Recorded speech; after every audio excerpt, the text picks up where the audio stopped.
मऊगंज जिले के ग्राम देवरा स्थित मंदिर में कथित अतिक्रमण को लेकर तीसरे दिन भी भाजपा विधायक प्रदीप पटेल का हाई वोल्टेज ड्रामा जारी रहा।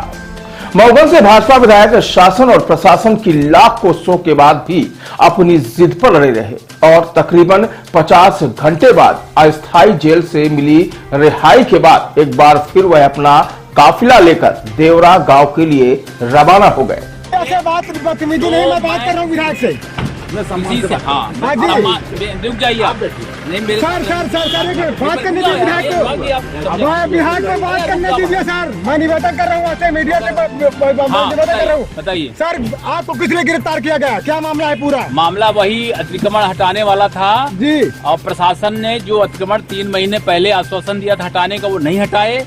उनकी गलती है। उस गलती को जो उन्होंने गलती किया उसके लिए हिंदू समाज ने पत्र लिखा जी, धरने में बैठे, उसके बाद भी वो कार्रवाई नहीं किए, आमरण अनशन में बैठे, उसके बाद भी नहीं किए। और इसलिए अब ये मुझे अभी अज्ञातवास में पहले रीवा में रखे थे, अब अभी मैं आया हूँ फिर से अतिक्रमण हटाने के लिए, तो मुझे फिर से गिरफ्तार करके पता चला कि आपको रिहा कर दिया गया है जमानत में। फिर आपको कैसे गिरफ्तार किया गया? मैंने बोला था कि मेरे को छोड़ोगे तो मैं आऊंगा कहाँ अतिक्रमण हटाने के लिए। मैं फिर आया हूँ, अपने वादे पर मैं वापस आया हूँ और वहाँ पे धारा 163 लगे होने के कारण मुझे फिर से गिरफ्तार किया गया है।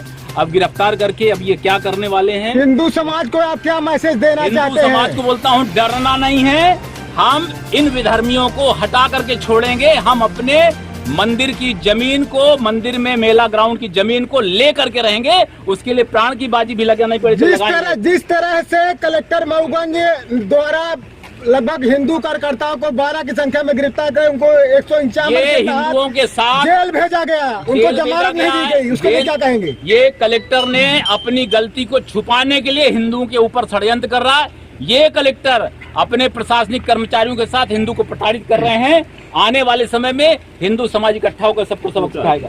हालांकि विधायक को देवरा गांव पहुंचने से पहले ही लौर के समीप पुलिस ने घेराबंदी कर रोक लिया और जेल से रिहाई के महज 1 घंटे बाद उन्हें दोबारा गिरफ्तार भी कर लिया गया। बता दें कि यह पूरा मामला ग्राम देवरा स्थित प्रसिद्ध महादेवन मंदिर परिसर में कथित अतिक्रमण का है, जिसे विधायक गिराने की जिद पर अड़े हैं। विधायक ने घटना दिनांक को खुद ही बुलडोजर बुलाकर कथित अतिक्रमण को गिराने की कोशिश की थी, जिसके बाद 2 समुदायों के बीच हिंसक घटना हो गई।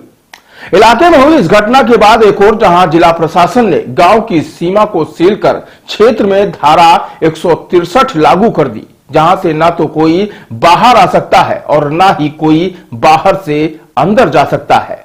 प्रशासन की सख्ती के बाद एक और जहां 3 दिनों से पूरा गांव अघोषित अस्थायी जेल बना है और ग्रामीण घरों में कैद है, तो वहीं तकरीबन 50 घंटे तक विधायक भी पुलिस की गिरफ्त में रीवा के पुलिस सामुदायिक भवन में कैद रहे हैं। हालांकि विधायक को समझाइश देने के लिए शासन प्रशासन के लोग जुटे रहे, लेकिन विधायक सिर्फ और सिर्फ अपनी जिद पर अड़े रहे।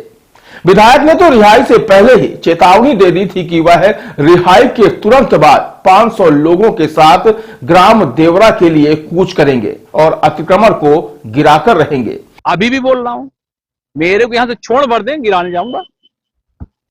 मेरे को यहां से छोड़े कि मैं उसको गिराने जाऊंगा और 500 लोगों को लेके जाऊंगा और गिराऊंगा।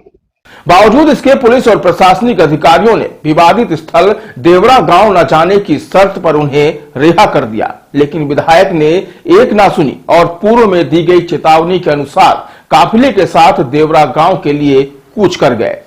फिलहाल विधायक के तीसरे दिन तक चले इस हाई वोल्टेज ड्रामे के बीच पुलिस ने रिहाई के महज 1 घंटे बाद मऊगंज की सीमा पर पहुंचते ही लौर के समीप घेराबंदी कर उनके काफिले को रोक लिया और दूसरी बार विधायक को गिरफ्तार कर नईगढ़ी के रेस्ट हाउस में रखा गया है।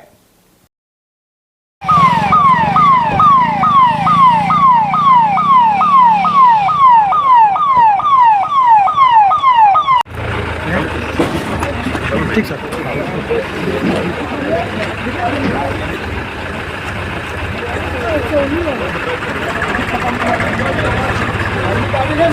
वहीं तनाव को देखते हुए देवरा गांव अभी भी पुलिस छावनी में तब्दील है, जहां 200 से अधिक पुलिस बल तैनात है। इधर पुलिस ने हिंसक घटना में शामिल दोनों पक्षों से 10-10 लोगों की गिरफ्तारी कर जेल भी भेज दिया है। हालांकि विधायक अभी शांत होने का नाम नहीं ले रहे हैं और वह कानून को पूरी तरह से अपने हाथ में लेने को तैयार हैं। है और जो मऊगंज की 2 लाख से ऊपर जनसंख्या के मतदाता है वो कैद है, जो हिंदू धर्म में आस्था रखते हैं वो कैद हैं, और जय श्री राम बोलने वाले कैद में हैं, भगवान भोलेनाथ के भक्त कैद में हैं, और सबसे बड़ी बात आज लोकतंत्र कैद में है। एक तरह से अराजकता फैलाने का, अपनी नाकामी छुपाने का, भय का वातावरण तैयार करने का, और ये तो विधायक का जब ये हाल है तो हम जैसों के साथ ये क्या कर सकते हैं। जी माना जा रहा है कि अगर शासन प्रशासन इस मामले को नहीं सुलझा पाया तो शायद विधायक की जिद किसी बड़े बवाल के रूप में तब्दील हो सकती है, जिसका हर्जाना आम नागरिकों को ही भुगतना पड़ेगा, और शायद वह 3 दिनों से घरों में कैद रहकर भुगत भी रहे हैं। फिलहाल मऊगंज में भाजपा विधायक पुलिस की अभिरक्षा में है और उन्हें नईगढ़ी के रेस्ट हाउस में रखा गया है।